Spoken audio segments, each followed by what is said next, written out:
I'm trying as much as possible to stick to what the current issues are. I know you're both politicians, so you may make reference to it, but let's see how we can keep them in context of what's going on now. We're trying to understand what the young people think, albeit young people in politics, about what's playing itself up. But could you speak a little further on some of the issues that Dr. Adamu raised? How is it that upon swearing in, he says now, immediate swearing in of Justice Tanko, you swear in over 200 justices. How is it that all of those, he acted on an ex parte motion, the president was writing on an ex parte order, wherein the case of El Zigzaki, the case of former NSA, there have been disobedience of court orders in those cases. So how come these are all happening so quick? Because he ended up saying it just comes across as though this is premeditated.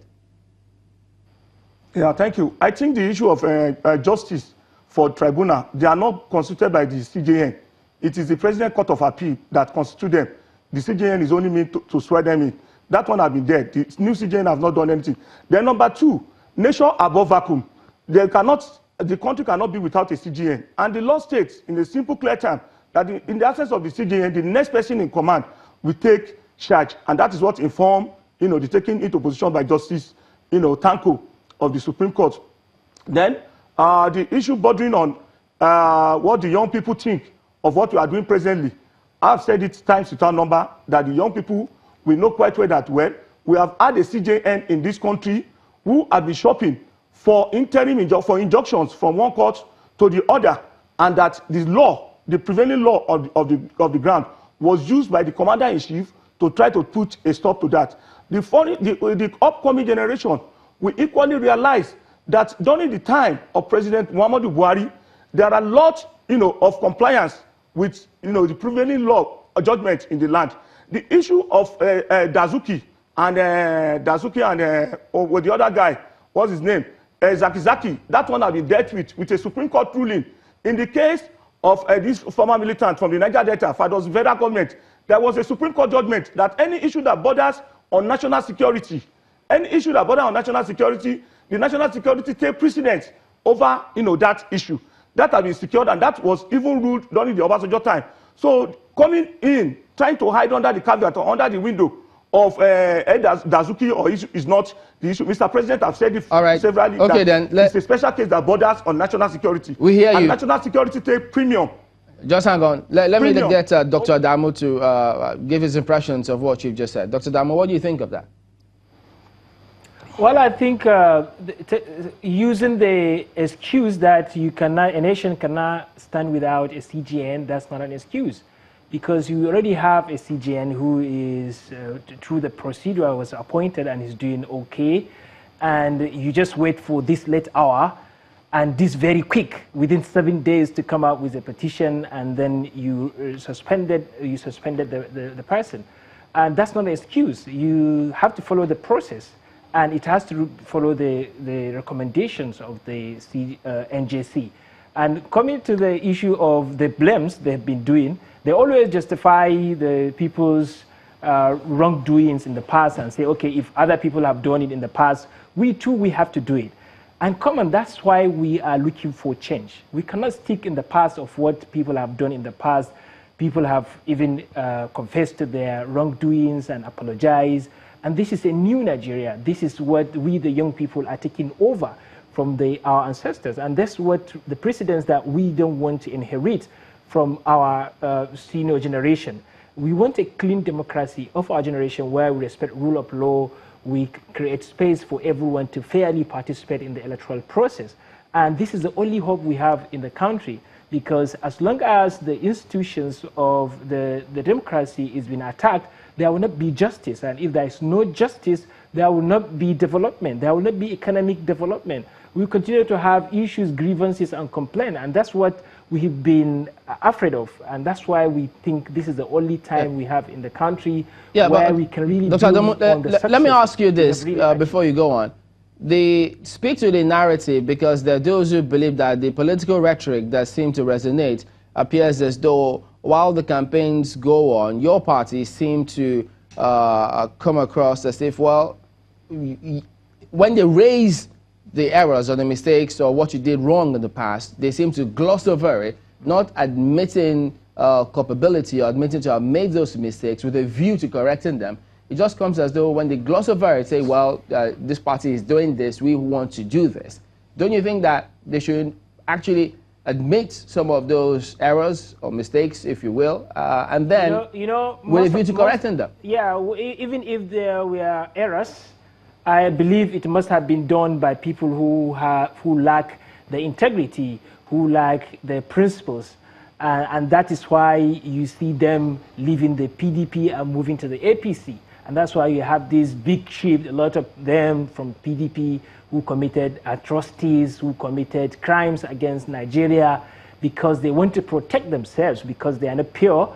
They have to go and hide behind the APC. That's why you have all the bad eggs now moving to the APC. And now PDP is a clean party. All those people that have committed those past atrocities that you mentioned are no longer in PDP. And when you look at PDP as a party, it's a party that ruled for 16 years, and this involves different individuals, different people. Let me jump in and ask both of you. APC. I hope we can get your views on this before we go. We need to have we need to go to break in 2 minutes. Let me go to Mr. Badmus. Personally, now, while you are in your party, going about your party duties and carrying out your responsibilities, do you, as a young person, think about the implication of that in the future? What it will have, how it will impact young people? Like, I can't tell you. Oh dear. Dr. Damo, can you hear me? Yes, I can hear you. Right. Can you, which of you can hear me all of a sudden? Mr. Badwas, can you hear me? Dr. Damo, can you hear me? I'm hearing you now. Come again, please. All right, just quickly, I'm just wondering, while you go about your political responsibilities in your party, do you stop to think about how this will impact on the young people, the impact it will have on the future, and what young people actually think of what you're doing in your party? Yes, it's a good one. With my role presently of identifying with President Muhammadu Buhari, we are trying to send a signal to young people that you should not steal public property. You should not be engaged in corruption. You should be more concerned with the duties and responsibilities as government official. People who claim that they have appealed to Nigerians, that they should forgive their mistakes of the past, are people who sold Nitel in the past, who sold AP, but presently they are advertising NNPC, which is our national heritage, for sale. People in future will judge me that I'm against those type of people, that I'm against, as an APC man under the leadership of President Muhammadu Buhari, that I support a government that is upright. I support a government that is ready for rule of law. I support a government that is having an unprecedented infrastructural turnaround to the extent of even doing the road. All right, Mr. Badmus, of the current Senate President. We need to go to break, but not to worry. We'll come back and hopefully get more responses in a moment. Stay with us. Dr. Damu, what kind of consideration do you give to some of those responsibilities politically of your party while you carry them out concerning the impact it will have on young people today and in the future? Well, actually, what we do in this campaign and our party, PDP, is entirely for the youth. And this is the party that has identified with the youth themselves and has made commitment to work along with them because there is nothing for the youth without the youth. And that is why you see, even in the campaign right now, you see the young people being at the helm of the campaign. Myself, as a young person, I'm appointed as SA to the incoming president by God's grace, Alhaji Atiku Abubakar. And this is someone who made commitment to give 40% of his cabinet appointment to the young people. And looking at what we have right now under President Buhari, we don't have a single young person in the President Buhari's cabinet. This is a shame. This is a country where we have the majority of the population are made of the young people, and we have a teeming, talented, professional young people across the country. And most of them, they're out there brain drained outside the country. They're being utilized outside the country. And we cannot have a single young person in this administration upon all the sacrifices the young people made to bring this administration of power. This is so disheartening. We are very, very disappointed. And that's why we said not only giving the young people the space in governance, in leadership, but also providing environments for them to thrive, to create businesses, to engage in manufacturing sector, in manufacturing businesses, and even do well in the modernized and mechanized agriculture. And not only the kind of agricultural policy where you just ask people to go to farm without any policy, without any support, without equipping them. And that's why we said this administration is about engaging with the young people, politically, economically. And that's why the incoming president, Alhaji Atiku Abubakar, came out with 4 priorities. Number 1 priority is to create jobs. Dr. Damu, we may not be able to take all 4. Supporting the young people. We need to bring Wale in. We need to go in less than 30 seconds. Wale? Yeah, well, the first thing Mr. President is doing, our government is doing presently, is to reorientate the youth. No, is there any young... There's no longer free money in the system. He said about you have to work no young person in the cabinet. You have to work for one young person, the President Minister of Sports. The President Minister of Sports, the President MPA Chairman, the President MPA MD, Adiza. You know, that they are young people. The cabinet. Projecting the President Head Youth Directorate of Mr. President, Comrade Dr. Tony Nwoye, 2-time aspirant for governorship position in Anambra State, is a young guy, young dynamic guy. We have them abound in large number, but that is not the way. What the focus for the generality of Nigerian youth?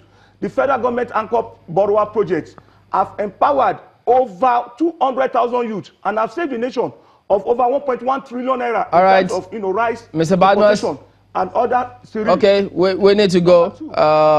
Mr. Wale Badmus is the Southwest. I'm going to have to take that again. But Dr. Adamu is the SA to Atiku Abubakar on youth strategy, and he's with the APC. Then we also have had Dr.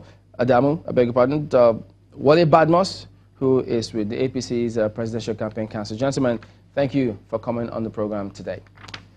So there you go. That's the show today. Thank you all for watching. We'll see you tomorrow. I'm Chamberlain Uso. And I'm Ayo Makine. Enjoy your day.